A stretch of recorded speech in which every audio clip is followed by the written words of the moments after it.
Welcome to Cartoon Scary! Boo! A terrible crime occurs in an isolated, quaint community. An outside investigator arrives, ready to crack the case, but immediately hits a dead end. The obstacle here isn't a lack of physical evidence. The blood, the footprints, the timelines, they all exist. The real barrier is the people.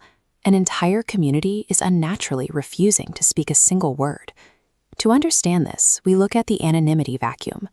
In cities, crime is a collision of strangers, moving randomly with no deep connections. But shrink that population, and the map changes. Every resident is tightly linked by history and grudges. Everyone's past is public. When a tightly knit network goes completely silent about a crime, it doesn't mean they're ignorant. It means they have reached an active, coordinated agreement to hide the truth.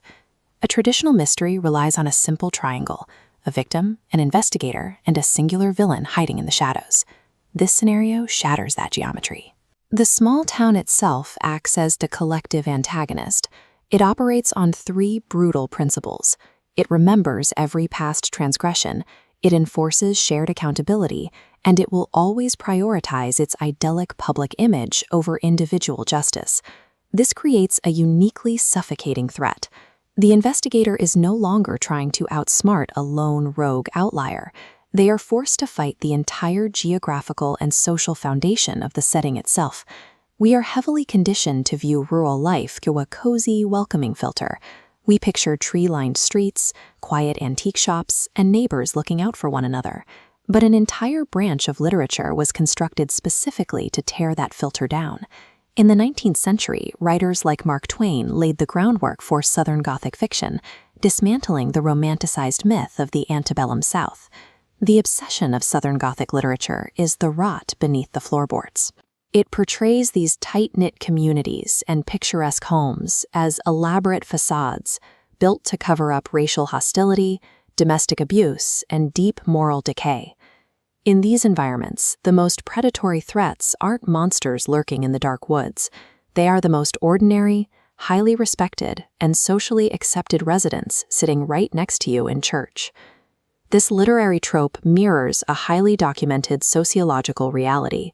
Real communities routinely manufacture psychological justifications for ignoring horrific acts committed by their own neighbors. Consider a recorded case from a small community where a high school student faced severe physical abuse at home. The entire town, from teachers to the local authorities, knew exactly what was taking place behind closed doors. Yet nobody intervened. The town rationalized the violence because the abuser's family was well-loved and deeply rooted in the area, while the victim was written off as a problem. To confront the parents would mean disrupting a fragile social order, so the neighbors prioritized their own comfort over his safety. A secret in a small town does not belong solely to the perpetrator. It becomes the shared moral burden of every person who chooses to look away.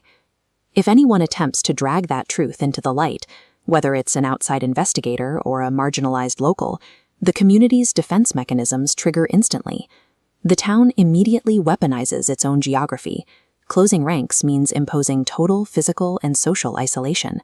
Shopkeepers stop serving you, lifelong friends turn their backs, the town goes silent, and the vast, open rural landscape suddenly becomes a cage.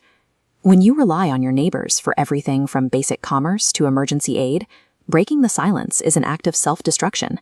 There is nowhere else to go, and absolutely no one to back you up. This exposes a striking cultural irony.